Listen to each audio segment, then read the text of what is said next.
स्वागत है आपका यस न्यूज कर्नाटक एक्सप्रेस में। मैं आपके साथ सुफियान। ನನ್ನ ಹೆಸರು ರಾಷ್ಟ್ರೀಯ ಅಧ್ಯಕ್ಷರು ಇ ಆನಂದ್ ಅಂತ ಅಂದ್ಬಿಟ್ಟು. ನನ್ನ ಹೆಸರು ಉಮಾವಿ ಅಂತ, ನಾನು ರಾಷ್ಟ್ರೀಯ ಮಹಿಳಾ ಅಧ್ಯಕ್ಷೆ ಆಗಿದ್ದೀನಿ. ರಾಷ್ಟ್ರೀಯ ಪ್ರಧಾನ ಕಾರ್ಯದರ್ಶಿ ಕೃಷ್ಣ ಚೌಹಾಣ್ ಅಂತ, ನಾನು ಕರ್ನಾಟಕ ರಾಜ್ಯ ಪ್ರಧಾನ ಕಾರ್ಯದರ್ಶಿಯಾಗಿ ಕೆಲಸ ಮಾಡ್ತೀನಿ. ರಾಜ್ಯಾಧ್ಯಕ್ಷರು ಎಸ್ ರೆಡ್ಡಿ. ರಾಜ್ಯ ಉಪಾಧ್ಯಕ್ಷರು ನನ್ನ ಹೆಸರು ಡಾಕ್ಟರ್ ಸೋಮಣ್ಣ ನಾಯಕರು.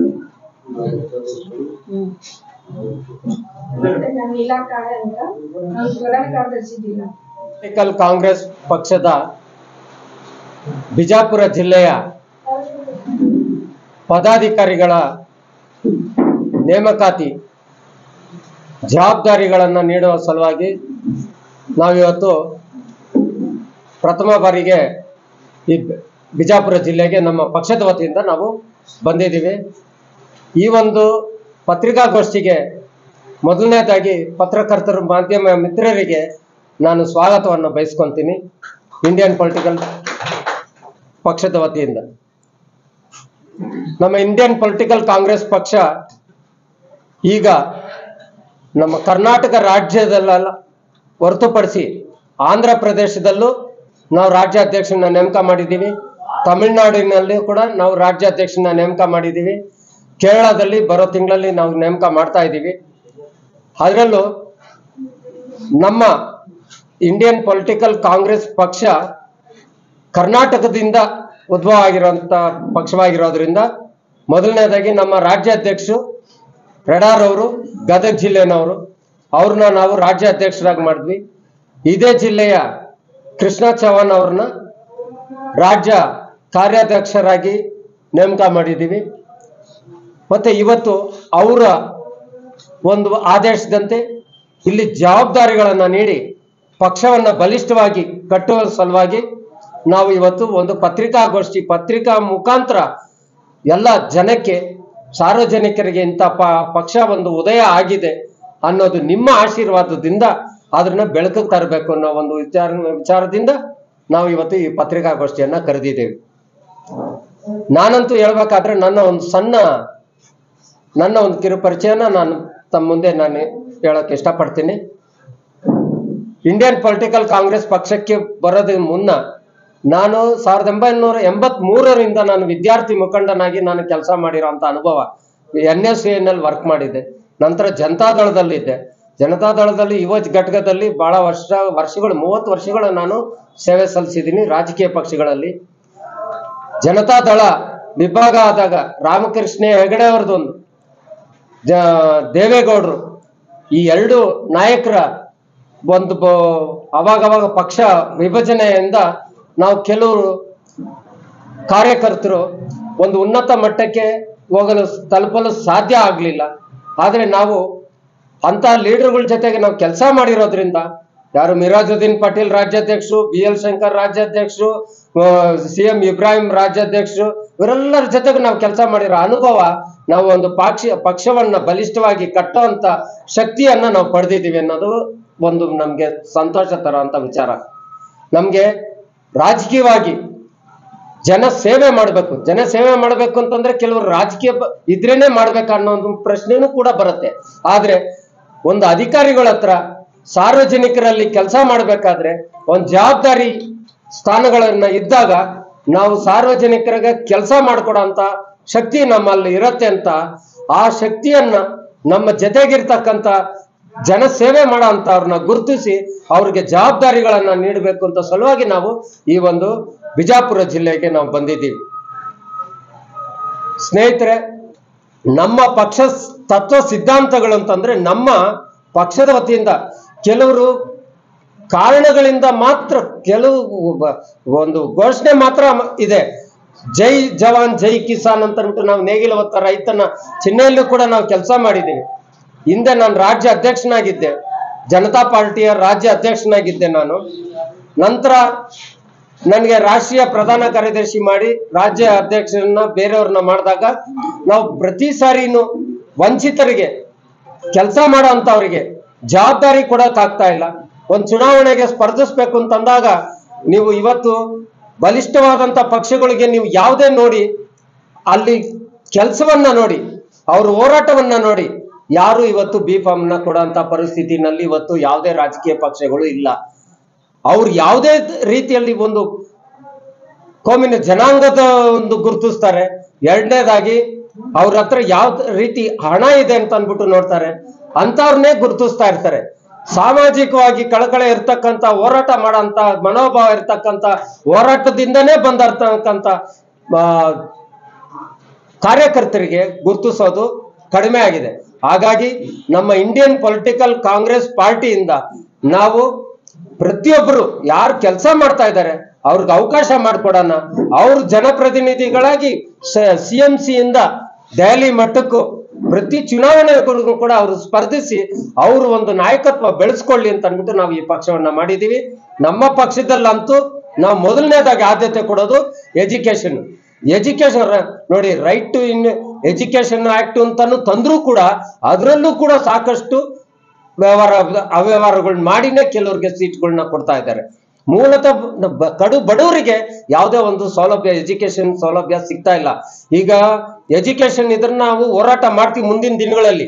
ಇವತ್ತು ಮಾನ್ಯತೆ ಪಡೆದಿರ್ತಕ್ಕಂಥ ಶಾಲೆಗಳು ಯಾವ್ದೈತೆ ನಮ್ಮ ಖಾಸಗಿ ಶಾಲೆಗಳು, ಆ ಶಾಲೆಗಳ ಕಾನೂನು ಯಾವುದು ಎಜುಕೇಶನ್ ಪಾಲಿಸಿಗಳನ್ನೇ ವಿರುದ್ಧವಾಗಿ ಮಾಡ್ತಾ ಇರ್ತಾರೆ, ಅಂತ ಅದಕ್ಕೆ ಮಾನ್ಯತೆ ಕೊಟ್ಟಿರ್ತಾರೆ. ಇವತ್ತು ಸರ್ಕಾರಿ ಶಾಲೆಗಳಲ್ಲಿ ಶಾಲಾ ಮಕ್ಕಳು ಕಡಿಮೆ ಆಗಿದೆ ಅಂತ ಅಂದ್ಬಿಟ್ಟು ಸರ್ಕಾರ ಹೇಳುತ್ತೆ. ಆದ್ರೆ ಅನುದಾನಿತ ರೈತ ಶಾಲಾ ಕಾಲೇಜುಗಳಿಗೆ ಅವರು ಕೊಡ್ತಕ್ಕಂಥ ಸವಲತ್ತುಗಳ ಬಗ್ಗೆ ಅವರು ಗಮನ ಹರಿಸಿದ್ರೆ ನಮ್ಮ ಶಾಲೆಗಳು, ಗೌರ್ಮೆಂಟ್ ಶಾಲೆಗಳು ಉತ್ತಮ ಫಲಿತಾಂಶನೂ ಕೊಡ್ತಾರೆ, ಉತ್ತಮ ವಿದ್ಯಾರ್ಥಿಗಳು ಬರ್ತಾರೆ, ಉತ್ತಮ ಶಿಕ್ಷಕರಿದ್ದಾರೆ, ಅವ್ರ ಹತ್ರ ನಾವು ವಿದ್ಯೆಗಳನ್ನ ಕಲಿಬಹುದು ಅನ್ನೋದನ್ನ ಅವ್ರು ಮರ್ತು ಬಿಟ್ಟು ಖಾಸಗೀಕರಣವೇ ಮಾಡ್ತಾ ಇದ್ದಾರೆ. ಹೊತ್ತು ಅಂತದ್ರನ್ನ ನಾವು ತಡೆ ಹಿಡಿಯೋದೇ ನಮ್ಮ ಉದ್ದೇಶ ಒಂದು. ಎರಡನೇದು ಕೃಷಿ ಕಾರ್ಮಿಕರು ಈ ದೇಶದ ಬೆನ್ನೆಲುಬು ರೈತ ಅಂತ ಹೇಳ್ತಾರೆ. ಆದ್ರೆ ಅವ್ರ ಹೋರಾಟಕ್ಕಾಗ್ಲಿ ಅವ್ರಿಗೆ ಯಾವುದೇ ಒಂದು ಚುನಾವಣೆ ಬಂದಾಗ ಮಾತ್ರ ಅವರು ಏನಾದ್ರೂ ಒಂದು ಅವ್ರಿಗೆ ಈ ಆಶ್ವಾಸನೆಗಳು ಕೊಡ್ತಾರೆ ವಿನಃ ಇವತ್ತು ನೀವು ಯಾವುದೇ ಒಂದು ರೈತರಿಗೆ ಕೊಡ್ಬೇಕಾಗಿರೋಂಥ ಸವಲತ್ತುಗಳನ್ನ ನೀವು ಪಟ್ಟಿ ತಗೊಂಡು ಒಂದು ಜಿಲ್ಲಾವಾರು ನೀವು ತಗೊಂಡು ನೋಡಿದಾಗ ಮುಟ್ಟಿರೋ ಅಂತದ್ದು ಮಾತ್ರ ಶೂನ್ಯನೇ. ಘೋಷಣೆ ಮಾತ್ರ ಪಬ್ಲಿಸಿಟಿ ಜಾಸ್ತಿ ಇರತ್ತೆ. ಇಂಥ ಸರ್ಕಾರ ಅಂತ ಸರ್ಕಾರ ಅಂತ ನಾವು ಯಾವ್ದು ಹೇಳೋದಕ್ಕೆ ಹೋಗೋದಿಲ್ಲ. ಯಾವುದೇ ಪಕ್ಷದವರಾದ್ರೂ ಕೂಡ ಇವತ್ತು ಸ್ಥಿರ ಸರ್ಕಾರ ಕೊಡುವಂತ ಪರಿಸ್ಥಿತಿನಲ್ಲಿ ಇಲ್ಲ. ಹಾಗಾಗಿ ಜನ ಬೇಸತ್ತಿದ್ದಾರೆ. ಇವಾಗ ಎಷ್ಟೋ ಹೆಣ್ಮಕ್ಳಿಗೆ ಇವಾಗ ಕೆಲವು ರಾಜ್ಯ ಸರ್ಕಾರಗಳು ಕೆಲವು ಚುನಾವಣಾ ಸಮಯದಲ್ಲಿ ನೀಡಿದರಂತ ಭರವಸೆಗಳು ಕೆಲವು ಇವತ್ತುವರೆಗೂ ಕೂಡ ಕೆಲವು ತಲುಪಿಲ್ಲ, ಕೆಲವ್ರಿಗಂತೂ ಬರಲೇ ಇಲ್ಲ. ಆ ತರನೂ ಉದಾಹರಣೆಗಳಿದೆ. ಕೇಂದ್ರ ಸರ್ಕಾರದ ಮಾಡಿರುವಂತ ತಪ್ಪುಗಳು ಕೂಡ ಬೇಕಾದಷ್ಟು ಉದಾಹರಣೆಗಳಿದೆ. ಇವನ್ನೆಲ್ಲ ಮೆಟ್ಟಿ ನಾವು ನಮ್ಮ ಪಕ್ಷದಿಂದ ಜನಕ್ಕೆ ಸವಲತ್ತುಗಳನ್ನು ಕೊಡಬೇಕು ಅನ್ನೋ ಉದ್ದೇಶದಿಂದ ಒಂದು ಕೃಷಿ ಕಾರ್ಮಿಕರಿಗೆ ನಾವು ಸಪೋರ್ಟ್ ಮಾಡೋಂಥದ್ದು, ಎಜುಕೇಶನ್ಗೆ ಸಪೋರ್ಟ್ ಮಾಡೋಂಥದ್ದು. ಆಮೇಲೆ ವೀರ ಯೋಧರಿಗೆ ಬಗ್ಗೆ ಅಷ್ಟೊಂದು ಜೈ ಭಾರತ್ ಅಂತ ಹೇಳ್ತಾ ಇರೋಂಥವ್ರು, ಜೈ ಹಿಂದ್ ಅಂತ ಹೇಳ್ತಾ ಇರೋಂಥವ್ರು ನಮ್ಮ ಯೋಧರು. ಅದರಲ್ಲೂ ಬಿಜಾಪುರ ಜಿಲ್ಲೆ ಉತ್ತರ ಕರ್ನಾಟಕದ ಭಾಗದವರು. ನೀವು ಜಮ್ಮು ಕಾಶ್ಮೀರದಲ್ಲಿ POK ಕಡೆಗೆ ನಾನೆಲ್ಲ ವಿಸಿಟ್ ಮಾಡಿದೀವಿ. ಅಲ್ಲಿ ನೋಡಿದಾಗ ಚಳಿ ಗಾಳಿ ಮಳೆನಲ್ಲಿ ಕಷ್ಟಪಡ್ತಾ ಇರ್ತಕ್ಕಂಥವ್ರು ಕರ್ನಾಟಕದವರು ಹೆಚ್ಚು ಜನ ಇದ್ದಾರೆ. ಇವತ್ತು ಗುಂಡಕ್ಕೆ ಬಲಿ ಆಗ್ತಾ ಇರೋಂಥವ್ರು ಕೂಡ ಕರ್ನಾಟಕದವರೇ ಇದ್ದಾರೆ. ಆ ಗುಂಡಕ್ಕೆ ಬಲಿ ಆಗಿದ್ದ ದಿವಸ ಅವ್ರಿಗೆ ವೀರ ಗೌರವ ಕೊಡ್ತೀವಿ, ನಾವು ಹೋಗಿ ಶ್ರದ್ಧಾಂಜಲಿ ಅರ್ಪಿಸ್ತೀವಿ. ನಂತರ ಅವ್ರ ಕುಟುಂಬ ಪರಿಸ್ಥಿತಿ ಏನಾಗಿದೆ ಅಂತ ಅಂದ್ಬಿಟ್ಟು ಯಾರು ಕೂಡ ಅದನ್ನ ನೋಡಲ್ಲ. ನಮ್ಮ ಪಕ್ಷದ ಕಾರ್ಯಕರ್ತರಿಗೆ ಪ್ರತಿಯೊಬ್ಬರಿಗೂ ತಿಳಿಸೋದೇನು ಅಂದ್ರೆ ಅಂತವ್ರನ್ನ ಗುರುತಿಸಿ ಅವ್ರಿಗೇನು ಸೌಲಭ್ಯಗಳು ಸಿಕ್ಕಿಲ್ಲ, ಸರ್ಕಾರದಿಂದ ಬರ್ಬೇಕಾಗಿರೋದು ಸಿಕ್ಕಿಲ್ಲ, ಅದ್ರ ಬಗ್ಗೆ ನೀವು ಯಾರು ಓಟ್ ಹಾಕಿಲ್ಲ ಅಂದ್ರೂ ಚಿಂತೆ ಇಲ್ಲ.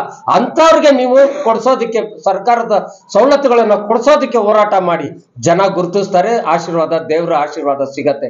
ಈ ಮೂರು ನಮ್ಮ ತತ್ವ ಸಿದ್ಧಾಂತಗಳನ್ನ ಇಟ್ಕೊಂಡು ನಾವು ಪಕ್ಷವನ್ನ ಕಟ್ತಾ ಇದ್ದೀವಿ. ಅದರಲ್ಲೂ ವಿದ್ಯಾರ್ಥಿ ದಿನಗಳಲ್ಲಿ ನಾವು ವಿದ್ಯಾರ್ಥಿ ಮುಖಂಡನಾಗಿದ್ದಾಗ ವಿದ್ಯಾರ್ಥಿ ಸಂಘದ ಚುನಾವಣೆಗಳಿತ್ತು. ಆ ವಿದ್ಯಾರ್ಥಿ ಸಂಘದ ಚುನಾವಣೆಗಳನ್ನ ರದ್ದುಪಡಿಸಿದ್ರು.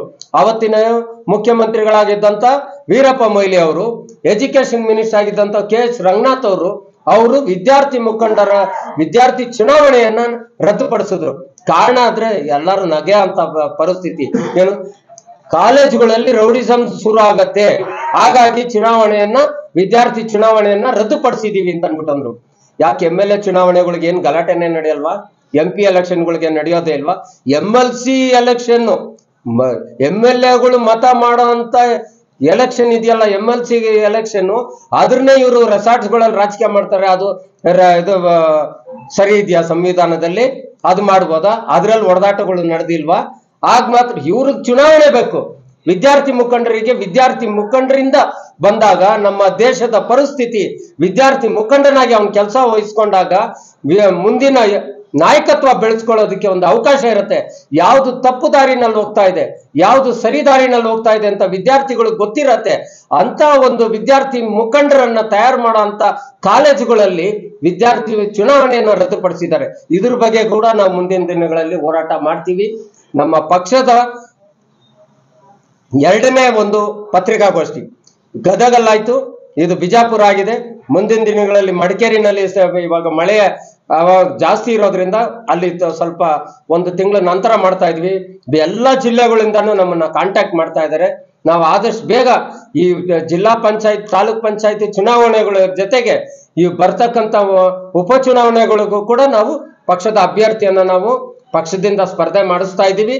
ತಮ್ಮೆಲ್ಲರ ಆಶೀರ್ವಾದ, ಅದರಲ್ಲೂ ಮಾಧ್ಯಮ ಸ್ನೇಹಿತರು, ನಿಮ್ಮ ಒಂದು ಜವಾಬ್ದಾರಿ, ನಿಮ್ಮ ಒಂದು ಆಶೀರ್ವಾದ, ನಿಮ್ಮ ಒಂದು ನಮ್ಗೆ ಮಾರ್ಗದರ್ಶನ ಮುಖ್ಯ. ಯಾಕಂದ್ರೆ ಇವತ್ತು ಸ್ಟಾರ್ ಹೋಟ್ಲುಗಳಲ್ಲಿ ಒಂದು ಯಾವುದೋ ಒಂದು ಮೊಬೈಲ್ನ ಲಾಂಚ್ ಮಾಡೋ ತರ ಪಾರ್ಟಿನ ಲಾಂಚ್ ಮಾಡ್ತಾರೆ. ನಮ್ಗೆ ಅದಲ್ಲ, ಪತ್ರಕರ್ತರ ಮುಂದೆ ನಾವು ಲಾಂಚ್ ಮಾಡಬೇಕು. ಪತ್ರಕರ್ತರೇ ನಮ್ಗೆ ಬೆನ್ನೆಲುಬು. ಇವತ್ತು ಒಂದು ದೇಶದ ಪ್ರಧಾನಿ ಆ ಮಟ್ಟಕ್ಕೆ ಹೋಗ್ಬೇಕಂತಂದ್ರೆ ಪತ್ರಕರ್ತರಿಂದಾನೇ ಅವ್ರು ಬೆಳಕಿಗೆ ಬಂದಿದ್ದು. ಹಾಗಾಗಿ ನಿಮ್ಮನ್ನೆಲ್ಲ ಕೈ ಜೋಡಿಸಿ ಮುಗಿತೀವಿ.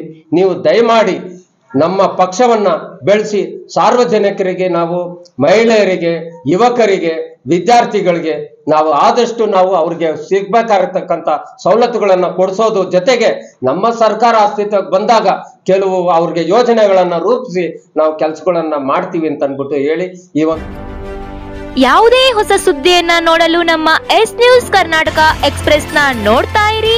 ಹಾಗೆ ನಮ್ಮ ಚಾನೆಲ್ ನ ಸಬ್ಸ್ಕ್ರೈಬ್ ಮಾಡಿ, ಬಾಜು ಇರುವ ಬೆಲ್ ಐಕಾನ್ ಅನ್ನ ಕ್ಲಿಕ್ ಮಾಡಿ. ಹಾಗೆ ನಮ್ಮ ಚಾನೆಲ್ ನ ಲೈಕ್ ಮಾಡಿ, ಶೇರ್ ಮಾಡಿ. ನಮ್ಮ ನಡೆ ಸತ್ಯದ ಕಡೆ.